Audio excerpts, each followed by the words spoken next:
Now, my column in today's News Limited papers seems to have struck a chord. Gone to hell, the Australia I know and love is better than this. Thank you for all your comments and your notes. Have a read in full if you can and let me know what you think. I've never subscribed to the belief in some circles that our country has gone to hell.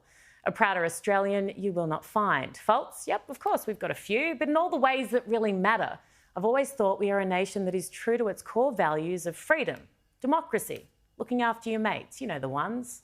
This week, that's changed. It might have just tipped me over the edge into thinking that maybe all those naysayers are right, and I derive no joy in that.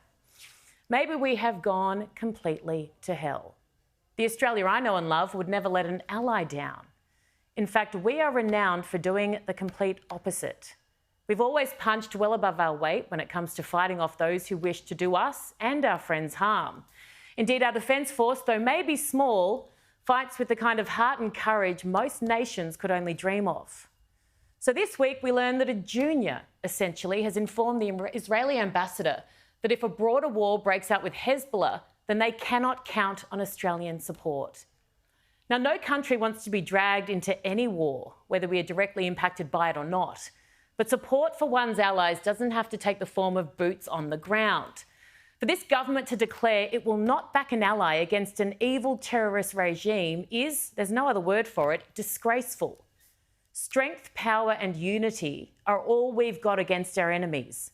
They combined are our greatest deterrent.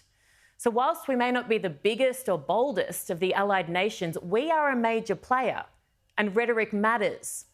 Weakness will harm us far more than anything else. And recently, we've displayed that in spades, haven't we? How did a senator, being paid by your and my taxes, get away with wearing a dress emblazoned with the words, "From the river to the sea, Palestine will be free"? At the very best, hate speech. At the very worst, an incitement of terrorism. The call for the destruction of a free and democratic state. How did protesters climb onto Parliament House and hang the same violent slogan and others from the home of our Australian democracy? And how did they manage to also write this offensive trope onto the most sacred of places, our war memorials? How are we even having this conversation? I admit I'm losing hope. I really am. How can these people not understand? Terrorism is the complete opposite of everything we are meant to stand for.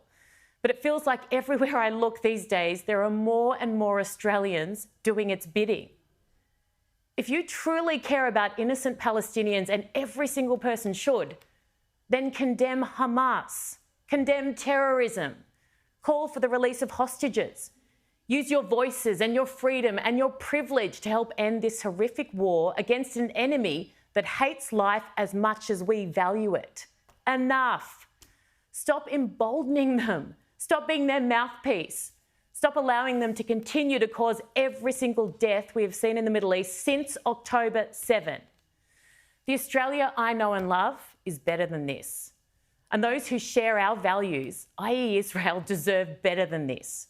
Our children and our allies deserve better than this.